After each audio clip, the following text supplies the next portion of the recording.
Hello, नमस्कार साथियों। स्वागत और अभिनंदन आप सभी का आपके अपने डिजिटल प्लेटफ़ॉर्म योगी क्लासेस में। मैं आपका दोस्त इस चैनल का होस्ट कार्तिक योगी। आज हम लोग बात करने वाले हैं कि हमारा डीएलएड फर्स्ट ईयर का जो फर्स्ट पेपर है, जिसका नाम है बच्चे और बचपन, उसके अंदर किस प्रकार के प्रश्न जो हैं यहाँ पर पूछे जाएँगे, उन सभी बिंदुओं पे अपन चर्चा करने वाले हैं। तो साथियों, हमारा जो फर्स्ट पेपर है उसका जो फर्स्ट पेपर का फर्स्ट यूनिट है उसका नाम है बचपन।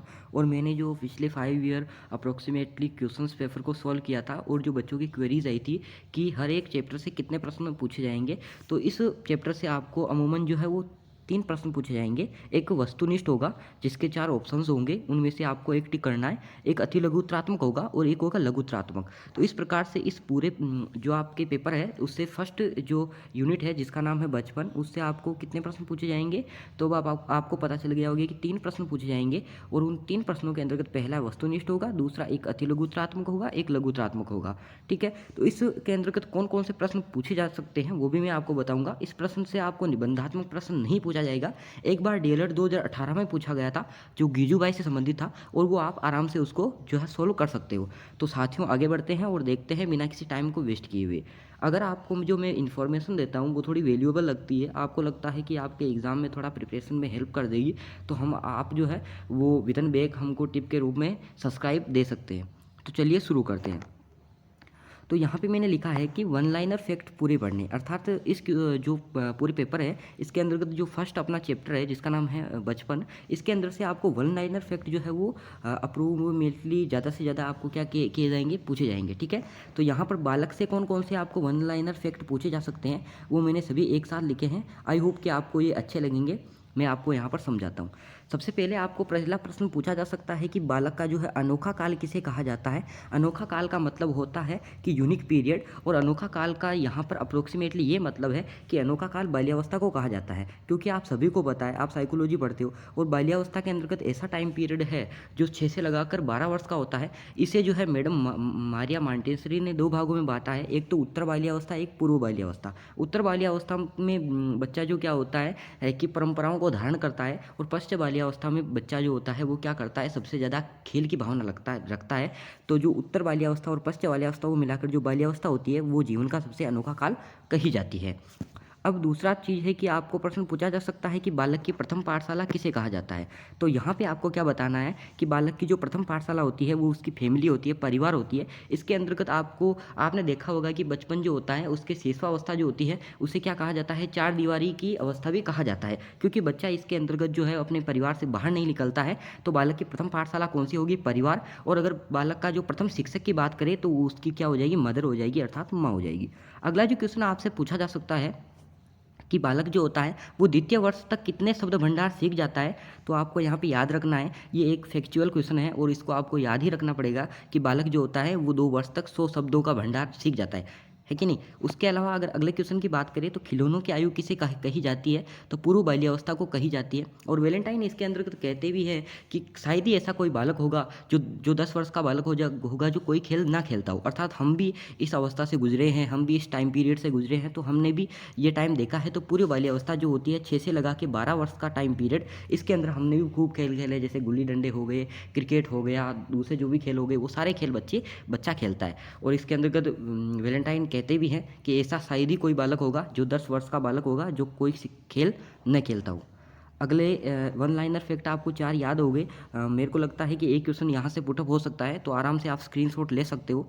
और अगर आपको ये सारे नोट्स चाहिए तो आप जो है वो हमारे नंबर 95 091 38 231 पे आप मैसेज टाइप कर सकते हो। हम आपको सारे नोट्स जो है वैल्यूएबल तरीके से बिल्कुल फ्री, जो अफोर्डेबल तरीके से आपको क्या करेंगे, पहुँचा देंगे। ठीक है, अगले क्वेश्चन की बात करते हैं। जो मैंने वन लाइनर यहाँ पे लिखे हैं वो सारे क्या हो गए कि समर हिल स्कूल के संस्थापक कौन थे। तो आप सभी को पता है एएस नील जो है वो समर हिल स्कूल के संस्थापक थे। ये कहाँ तक के थे, स्कॉटलैंड के निवासी थे। ठीक है, इनके भाई बहन 13 भाई बहनों में से ये एक संतान थे। इन्होंने सबसे पहले शिक्षण का कार्य किया। 1912 में इन्होंने एडिनबर्ग विश्वविद्यालय से एमए किया था। ठीक है, उसके बाद इन्होंने जो है वो समर हिल स्कूल की स्थापना की। आपको ये भी पूछा जा सकता है कि समर हिल जो स्कूल है उसकी मुख्य विशेषताएं क्या है, उसके अंदर कौन कौन सी क्वालिटीज़ थी। तो ये एक प्रकार से ऐसी स्कूल थी उस टाइम की, उस ज़माने की, जिसके अंतर्गत किसी भी प्रकार के अनुशासन की भावना नहीं रखी गई थी। इसके अंदर कोई नियम कायदे नहीं थे, कोई कानून नहीं था। ये एक प्रकार से ऐसी स्कूल थी जो बच्चों के अनुसार चलती थी, शिक्षक के अनुसार नहीं चलती थी। ठीक है, अगला जो क्वेश्चन आता है कि बाल विद्या मंदिर की स्थापना किसने की थी। तो आप यहाँ पे याद रख सकते हो, गिजुभाई बधेका के द्वारा जो है वो बाल विद्या मंदिर की स्थापना की गई थी। अगला क्वेश्चन आता है कि एएस नील का शिक्षा का उद्देश्य क्या था। तो ये क्या कहते थे कि बच्चे की किताबी जो है दुनिया पर ज़्यादा न जोर दिया जाना चाहिए। बच्चा जो है किताबें बाद में भी सीख सकता है, सबसे पहले उसको चारित्रवान बनाना चाहिए। क्या बनाना चाहिए, तो चारित्रवान बनाना चाहिए। किसने कहा था, एएस नील ने क्या कहा था, बच्चे को क्या बनाना चाहिए, चारित्रवान बनाना चाहिए, या उसका चारित्रिक विकास करना चाहिए, चारित्रिक या संवेगात्मक विकास करना चाहिए। उसके बाद आते हैं गिजुभाई बधेका जी की जो पद्धति थी वो कौन सी थी। तो इनकी पद्धति थी मैडम मारिया मांटेसरी की पद्धति पर चला करते थे। इन्होंने 17 पुस्तकें भी लिखी थी।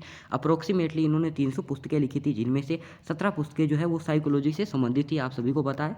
अगला क्वेश्चन आता है, पुस्तकों से आपको एक फैक्ट पूछा जा सकता है। तो यहाँ पर आपको याद रखना है कि गिजुभाई की पुस्तकें कौन सी थी। तो सबसे पहले थी दीवा स्वप्न, जो है वो गिजुभाई की पुस्तक थी। साला में भाषा विकास, ये भी गिजुभाई की थी। और बाल विकास जैसा मैं समझ पाया, वो भी किसकी थी, तो गिजुभाई की पुस्तक थी। अगला आता है कि जॉन होल्ट की कौन सी पुस्तक थी। तो जॉन होल्ट के द्वारा जो पुस्तक लिखी गई उसका नाम था बच्चे कैसे असफल होते हैं। आपको ऐसे भी पूछा जा सकता है कि बच्चे असफल कैसे होते हैं, यह पुस्तक किसके द्वारा लिखी गई। तो आपका आंसर क्या होगा, जॉन होल्ट होगा। अगला आता है कि युवा अधिकारों के जनक किसे कहा जाता है। तो जॉन होल्ट को ही युवा अधिकारों का जनक कहा जाता है। ठीक है, तो 3 ही वैज्ञानिक हैं मेन रूप से। आपको एक तो जॉन होल्ट याद रखना है, एक आपको गिजुभाई बधेका याद रखना है, और एक एएस नील याद रखना है। ठीक है, इस प्रकार से आप तीनों जो है मनोवैज्ञानिकों को याद रख सकते हो आपके फर्स्ट चैप्टर के अंदर। अगले क्वेश्चंस की बात करते हैं। तो अगले क्वेश्चंस जो हैं वो यहाँ से बनते हैं, वो ये है, देख सकते हो। सबसे पहला बन सकता है कि बच्चों की प्रकृति कैसी होती है। ठीक है, प्रवृत्ति या प्रकृति जो भी आपसे पूछे कि बच्चों की प्रवृत्ति कैसे होती है, बच्चे जो है वो किस प्रकार के नेचर के होते हैं, तो आपसे ये प्रश्न जो है यहाँ पे पूछा जा सकता है। सबसे पहले आपको देखना है कि सबसे बच्चे पहले जो आप ऐसे इस प्रकार से लिखिएगा कि ये जो मैंने आपको टॉपिक छाँट छाँट के दिए हैं, इन टॉपिकों को पहले लिखिएगा। उसके बाद इस टॉपिक में एक एक दो दो लाइन अगर आप अपने मन से लिखोगे तो आराम से आपका ये प्रश्न जो है वो विदिन 11 to 12 लाइन या 140 से 150 शब्दों का आराम से हो जाएगा। आपको कोई भी यहाँ पर नंबर नहीं काटने वाला, आपके पूरे में से पूरे नंबर आ जाएंगे। तो आपको क्या करना है, इस प्रकार से लिखना है। तो ये सारे टॉपिक्स को आपको क्या कर लेना है, याद कर लेना है। ठीक है, क्या कर लेना है, आपको सारे टॉपिक्स को याद कर लेना। सबसे पहला क्या है कि बच्चे कैसे होते हैं, एक तो भोले भाले होते हैं, एक कैसे होते हैं, शालीन होते हैं, एक कैसे होते हैं, उदंड प्रवृत्ति के भी हो सकते हैं, एक प्रतिभाशाली भी हो सकते हैं, एक नटखट भी हो सकते हैं, और एक शरारती भी हो सकते हैं। तो इस प्रकार से जो है बच्चे अलग अलग प्रवृत्ति के हो सकते हैं। आप सभी को पता है, सभी जो है व्यक्ति की विभिन्नता के आधार पर सभी बच्चे जो है वो अलग अलग प्रवृत्ति के होते हैं। अब आता है कि मुक्त बालक। मुक्त बालक कौन से होते हैं।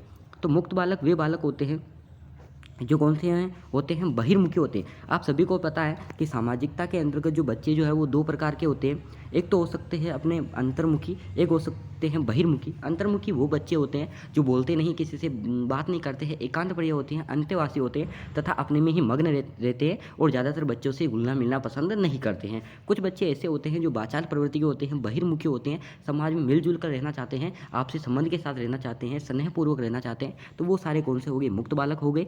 ये क्या होते हैं, सामाजिक प्रवृत्ति के होते हैं, समाज में रहना चाहते हैं, ये तर्कों का प्रयोग करते हैं। और आपसे प्रश्न पूछे कि तर्क का सिद्धांत किसके द्वारा दिया गया है, तो आप सभी को पता है गेस्टाल्ट जो मैक्स वर्दीमर के द्वारा दिया गया है, या फिर कोहलबर्ग के द्वारा उसे प्रयोग में लिया गया है। ये भी आपको याद होना चाहिए।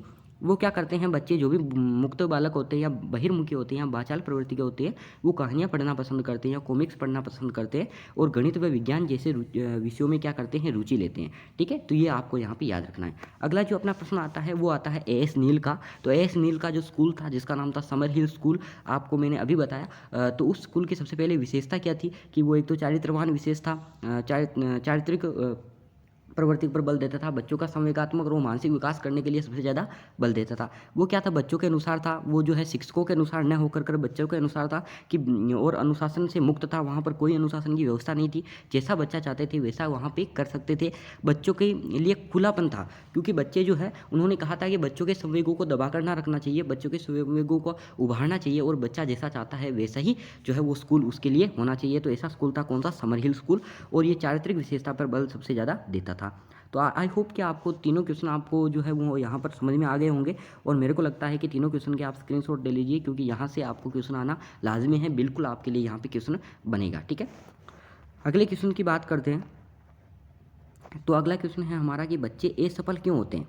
ठीक है, तो उसके मैंने यहाँ पे पॉइंट बनाए हैं। ये सारे पॉइंट आपको याद कर लेने हैं। उसके बाद आप इसके अंदर थोड़ा बहुत लिख सकते हो और आपके विदन 150 से 160 जो है वो नंबर के जो शब्द हैं वो आपके पूरे हो जाएंगे आप क्वेश्चन से। ठीक है, तो ये कौन से हैं, लघुत्रात्मक वाले क्वेश्चन में लेके आया हूँ, क्योंकि इस जो चैप्टर से है वो आपके निबंधात्मक प्रश्न नहीं बनने वाले हैं। तो आप जो है थोड़ा भरोसा करिए और इन्हीं चीज़ों को पढ़िए।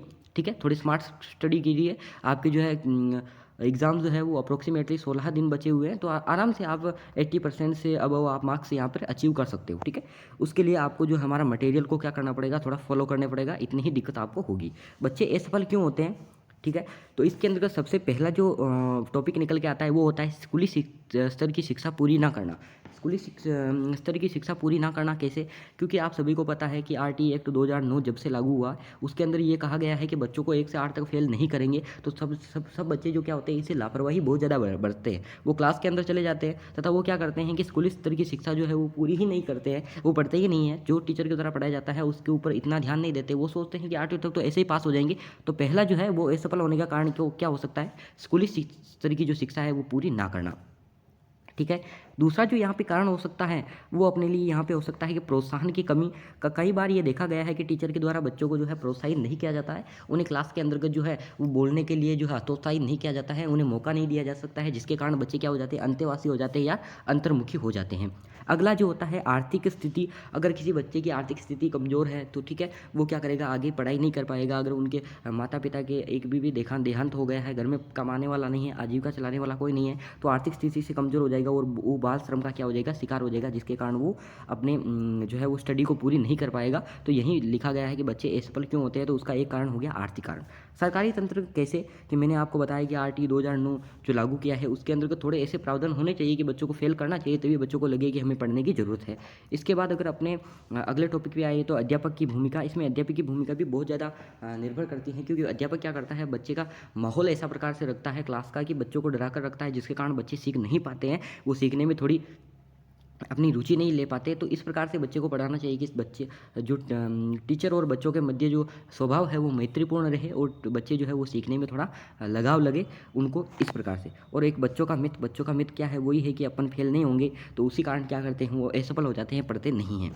यहाँ पर असफल होने का मतलब ये नहीं है कि वो फेल हो जाएंगे। असफल होने का मतलब है कि वो जीवन में असफल हो जाते हैं, आगे जाके कुछ नहीं कर पाते, कुछ रोजगार उपलब्ध नहीं करवा पाते, अपने आप को डेवलप नहीं कर पाते आगे। तो यहाँ पे इसका मतलब ये है। अगले क्वेश्चन की बात करते हैं। तो अगला क्वेश्चन है हमारा कि गांधी जी का व्यक्तित्व कैसा था। तो ये भी बहुत ही अच्छा क्वेश्चन है कि गांधी जी का व्यक्तित्व कैसा था। तो गांधी जी जो है बचपन में क्या थे, औसत बुद्धि थे, इतने ज़्यादा तीव्र बुद्धि के नहीं थे। ये आपको फैक्ट है, याद करने पड़ेंगे। इसके अंदर अपने आप से लिख सकते हो। खेलों में ज़्यादा रुचि लेते थे, सच्चे स्वभाव के थे और प्रतिष्ठावान, वे झूठ नहीं बोलते थे, अंतःवासी, शांत और एकांत प्रिय थे। तो ये आप अपने हिसाब से लिख सकते हो, इसमें कोई ज़्यादा मसला नहीं है। ठीक है, अगले क्वेश्चन की बात करते हो। एएस नील, ये आपको फैक्ट याद करने पड़ेंगे, थोड़ा मैं याद करवाने की प्रयास करता हूँ।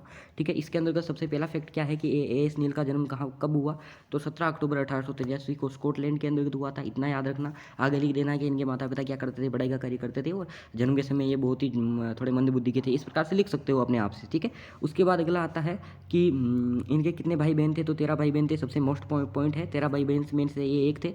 इसके बाद आता है कि 1912 में इन्होंने क्या किया, एमए किया था। 1912 में इन्होंने क्या किया, एमए किया था। ठीक है, उसके बाद अगर अपन बात करें तो इन्होंने 1914 के अंतर्गत ग्रीनो विश्वविद्यालय से में क्या किया था, शिक्षक या पढ़ाने का कार्य किया था। और 1921 में इन्होंने समर हिल स्कूल की स्थापना की थी, जिसकी मैंने आपको विशेषताएं बताई दी। ये चरित्रवान पे बल देते थे। ये जो था एक प्रकार से इंग्लैंड के सल्फोक क्षेत्र के लास्टाई गाँव के अंतर्गत इसका क्या हुआ था, इसको स्थापित किया गया था। और ये जो है वो लंदन से अप्रोक्सीमेटली 10 से 20 किलोमीटर दूर था। ठीक है, इसकी विशेषताएं मैंने आपको बताई दी है, आप लिख सकते हो। ठीक है, उसके बाद आता है कि गिजू भाई। गिजू भाई के बारे में आपको थोड़ा पढ़ने की ज़रूरत है, क्योंकि गिजू भाई से अच्छे खासे क्वेश्चन बनते हैं। ठीक है, उसके लिए आपको क्या करनी पड़ेगी, पढ़ने की थोड़ी ज़रूरत है। तो गिजू भाई की बात करें तो गिजू भाई जो है वो आप पॉइंट देख सकते हो, उनका जन्म जो है वो कब हुआ था। तो गिजू भाई का जन्म की बात की जाए 2 मिनट यहाँ से मैं ब्रश चूज़ कर लेता हूँ। गिजूभाई का जन्म जो है वो 15 नवंबर 1985 काठियावाड़ गुजरात के भावनगर में हुआ। याद करना पड़ेगा। गांधी जी के साथ अफ्रीका गए थे। बिल्कुल ये क्या थे, गांधी जी के एक अच्छे दोस्त भी थे, ये याद रखना। गांधी जी के साथ अफ्रीका गए, वहाँ पे वकालत की और वकालत करके ये वापस इंडिया आए और इंडिया के इन्होंने वकालत छोड़ दी और शिक्षा को अपना लक्ष्य बना लिया। इन्होंने शिक्षा को लक्ष्य बनाते हुए 300 किताबें लिखी, जिनमें से 17 जो है वो साइकोलॉजी से रिलेटेड थी। ये मॉन्टेसरी पद्धति के भारत में जनक थे और मॉन्टेसरी पद्धति का जनक कौन था, तो मैडम मारिया मॉन्टेसरी थी। 1920 में इन्होंने बाल विद्या मंदिर की स्थापना की थी, कहाँ पे, भावनगर के अंतर्गत। और इन्होंने पुस्तकें लिखी थी, दिवा सपना, शाला में शिक्षण। और इस प्रकार से आपका जो है पूरा चैप्टर यहाँ पे कंप्लीट हो जाता है। अगर आपको कोई भी क्वेरीज है इससे रिलेटेड, कोई थोड़ा बहुत और मैटर आपको चाहिए, तो आप हमारे व्हाट्सअप नंबर 95 091 38 231 पे आप मैसेज कर सकते हो। इस चैनल को सब्सक्राइब करिए अगर आपको जो है वो न्यूज़ जो है थोड़ी यहाँ पे एजुकेशन से रिलेटेड लगती है, अच्छा आपको थोड़ा कंटेंट बढ़िया लगता है, तो प्लीज़ अपने भाई का मनोबल बढ़ाइए। Thank you, take on, goodbye, जय हिंद, जय भारत, वंदे मातरम।